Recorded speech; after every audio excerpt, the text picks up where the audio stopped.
Yes, bwana mambo vipi? Timu ya Yanga imeondoka kuelekea Morocco kwa ajili ya mechi yake dhidi ya FAR Rabat. Ni mechi ambayo itakwenda kuamua hatima ya Yanga kama anakwenda robo finali au aendi hatua ya robo finali. Kama akipoteza kwa idadi ya kuanzia magoli 2-0, basi atakuwa ashaaga mashindano. Mechi ya mwisho itakuwa ni kwa ajili ya kukamilisha ratiba. Niko na mchambuzi hapa na mdau wa soka, atazungumzia kuhusiana na sakata zima la Yanga kuondoka kwenda nchini Morocco kwa kabili FAR Rabat.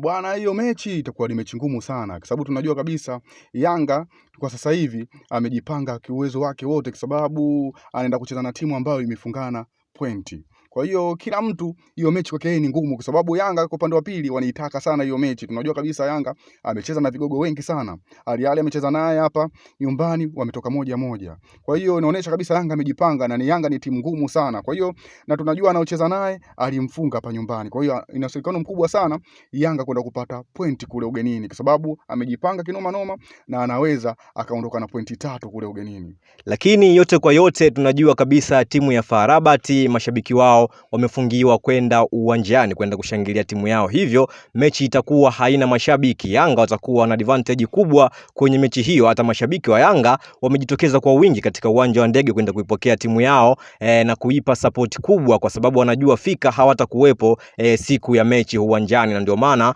walijitokeza kwa wingi. Je, unaonaje mashabiki wa Yanga jinsi walivyojitokeza kwenda kuipokea timu yao na kuilaki? Zile shangwe na shamla za mashabiki wa Yanga umezichukulia zitaipa timu motisha kwa kiasi gani ili iweze kufuzu kwenda katika hatua ya robo finali? Kwanza kabisa hilo ni jambo zuri kabisa kwa upande wa Yanga, kwa sababu kukosa mashabiki mpinzani wako ni jambo zuri sana, kwa sababu ukiwa unaenda kucheza ugenini, silaha kubwa sana ukiwa na mashabiki nyumbani, inakuwa unakupa hamasa fulani kupambana uwanjani. Sasa Rabat wewe mashabiki hawana, kwa hiyo inakuwa ni changamoto sana kubwa kwao kwa kupata ushindi kiurahisi, kwa sababu mashabiki wa kuwashangilia hawana.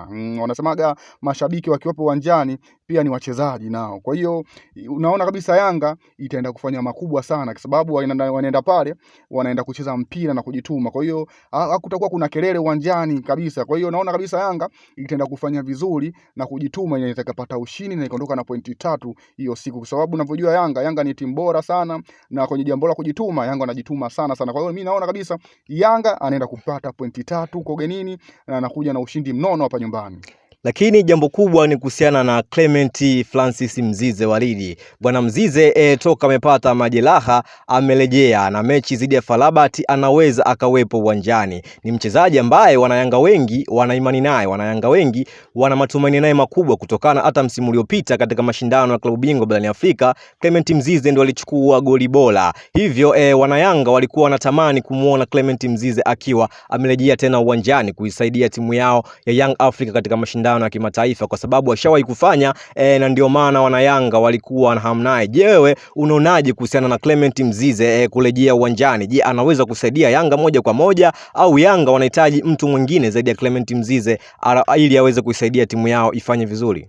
Kwanza kabisa silaha kubwa ya Yanga ni Mzize, na mashabiki wanampenda sana Mzize kwa sababu Mzize ni mchezaji anajituma sana na ana uwezo mkubwa. Tunajua kabisa na amefanya mambo mengi sana katika timu ya Yanga.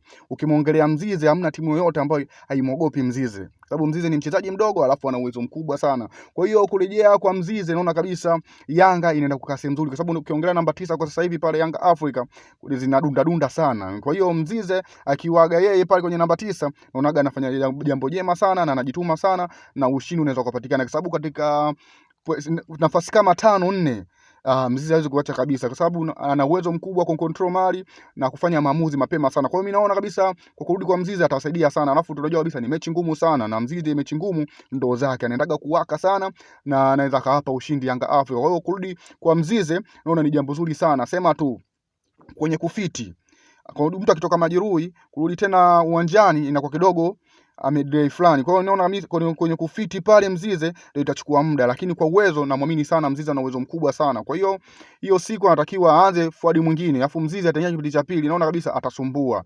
ataonesha ushindani fulani, kwa sababu ni mchezaji mzuri na ana uwezo mkubwa. Swala jingine bwana, kuhusiana na beki namba 3 wa Yanga ambaye alianza katika mechi dhidi ya Al Ahly, Shedrack Boka. Shedrack Boka katika mechi ya Yanga na Al Ahly alionekana amechamba. Kuna nafasi ambayo Al Ahly walitumia kupata goli, Shedrack Boka alichamba kutokana mpira alikuwa na uwezo wa kutoa nje au ya kufanya namna yoyote mpira utoe katika miguu yake, lakini alijigonga gonga mpaka Al Ahly wakapata goli. Je, unaonaje nafasi Shedrack Boka mbele Mohamed Hussein katika mechi dhidi ya FAR Rabat? Ataanza Boka au ataanza Mohamed Hussein? Hiyo mimi niliongea sana kwa Boka. Boka mimi naongeaga kila siku. Boka umri ushamtupa mkono kwa sasa hivi. Hata kama pia Naisha Balala umri vile vile, lakini mimi naona kwenye nafasi kubwa sana naweza nikampa uwanjani ni Shabalala. Shabalala ni mchezaji ambaye anajituma sana, alafu kukosea so vitu vyake kabisa. Kwa hiyo mimi naona mimi pale kocha wa Yanga jukumu alichukue ni kumwanzisha Shabalala kwa sababu ni mchezaji ambaye ana msaada mkubwa sana. Ukiangalia kama mechi iliyopita hapa Yanga alipoteza, Boka aliochamba ni mechi ya muhimu sana ambayo angeshinda Yanga ingemweka sehemu nzuri sana. Kwa hiyo atakiwa ajifunze kocha kuweka wachezaji ambao hawana uchungu na mechi fulani. Unajua kabisa nikipoteza hii mechi tunakuwa kwenye hali fulani. Kwa hiyo anatakiwa ajifunze hivyo vitu, weka watu wenye uchungu wa kupambana, wakijua kabisa nikifanya kosa tunahukumiwa afu mechi ya muhimu. Kwa hiyo kwa sababu Yanga sasa hivi angeshinda ile mechi ya hali ile, angejeka sehemu nzuri sana kwenye ushindani, angekupa na nafasi nzuri sana ya kufuzu.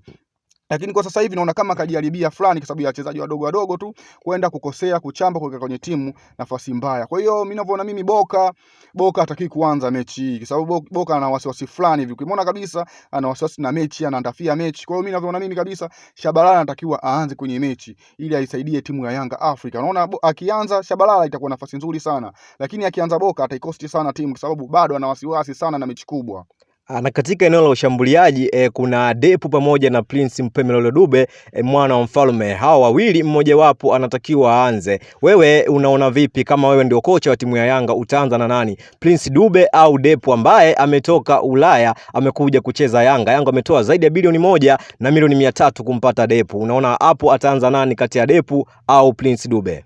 Depu ni mchezaji mzuri na ana nguvu sana na ana mikimbio ambayo ya hatari sana, anaweza muda wote akakupa matokeo. Lakini kwa upande wa pili Dube ni mchezaji mzuri sana ambaye tunamjua kabisa. Hapo kati alitoka kuongelewa sana kusemekana ashindi anacheza ovyo, lakini baadaye akawaaminisha mashabiki wa Yanga kama yeye ni bora wa muda wote. Na hata alivyoitwa timu kule ya taifa, alivyoenda alifanya mambo makubwa sana na Yanga kaona kabisa bado Dube anatufaa. Kwa mimi ninavyoona mimi hapo hii mechi anatakiwa aanze Dube kwa sababu Dube anajulia Yanga vizuri sana, pia anajua afanye nini akiwa na timu ya Yanga kwa sababu ashaingia kwenye mfumo wa Yanga muda sana. Kwa mimi ninavyoona Dube anatakiwa aanze katika kikosi cha Yanga, atawasaidia sana.